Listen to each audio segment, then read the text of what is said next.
నమస్కారం. నేను NTV anchor దేవిని మాట్లాడుతున్నాను. ఒక వార్తకు సంబంధించి నన్ను తెలంగాణ సిసిఎస్ పోలీసులు నిన్న నాకు కాల్ చేసి మాట్లాడుకుందాం రా అన్నారు. ఆ తర్వాత ఆఫీస్కి వచ్చారు, స్టేట్మెంట్ రికార్డ్ చేస్తామన్నారు.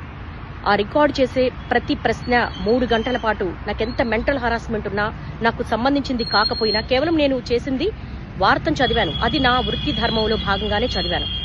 నాకు ప్రతిరోజు నేను వార్తలు చదవడమే నేను చేసే ఉద్యోగానికి నాకు శాలరీ వస్తుంది. కాబట్టి ఏ వార్త వచ్చినా ఆ వార్త నేను చదువుతాను. అందులో భాగంగా చేసిన నా వృత్తి ధర్మంలో వాళ్ళు నన్ను అడిగినప్పుడు ప్రతి ప్రశ్నకు నేను స్టూడియోలో ఎంటర్ అయిన దగ్గర నుంచి మినిట్ టు మినిట్ వాళ్ళకి ఆన్సర్ చేశాను. 3 గంటల పాటు నాకు ఎంత మెంటల్ హరాస్మెంట్ ఉన్నప్పటికీ కూడా చాలా పేషెన్సీగా ఇచ్చాను. అయినప్పటికీ మళ్ళీ నిన్న రాత్రి కాల్ చేశారు.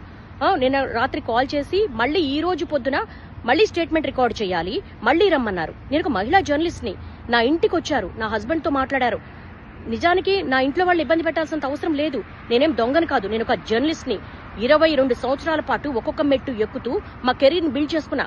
ప్రతి జర్నలిస్టు కూడా వాళ్ళ వృత్తి ధర్మంలో భాగంగానే వార్తలు అందిస్తారు. ఓకే, జరిగిన దానికి మీకు క్షమాపణ కూడా చెప్పాం. అయినప్పటికీ కూడా ఒక మహిళను కూడా చూడకుండా ఇంటి దగ్గరికి పోలీసులు పంపించాల్సిన అవసరం ఏంటి? నా హస్బెండ్ తో మాట్లాడాల్సినంత అవసరం ఏంటి? ఇవన్నీ కూడా ఎందుకు తెలంగాణ పోలీసులు ఇంత దాష్టికానికి పాల్పడుతున్నారు? ఒక మహిళా జర్నలిస్ట్ పట్ల నేను కూడా మహిళనే కదా. ఓకే, ఒక మహిళకి ఇబ్బంది జరిగింది అని మాట్లాడినప్పుడు నాకు మహిళనే, నాకు ఒక సెల్ఫ్ రెస్పెక్ట్ ఉంటుంది, నాకు ఒక కుటుంబం ఉంటుంది. నా కుటుంబంలో సంబంధించినంత వరకు కూడా వాళ్ళ సేఫ్ కూడా నేను చూసుకుంటాను.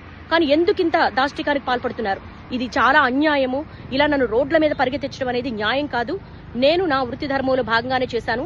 స్టేట్మెంట్ కూడా ఇచ్చాను, ఎక్కడికి పారిపోలేదు. కానీ తెలంగాణ పోలీసులు ఈ విధంగా సెర్చ్ చెయ్యడము, ఆఫీస్ దగ్గరికి రావడము, ఇంటి దగ్గరికి రావడం అనేది చాలా అన్యాయం. ఈ దాష్టికాన్ని ప్రతి ఒక్కరు ఖండించాల్సిన అవసరం ఉంది.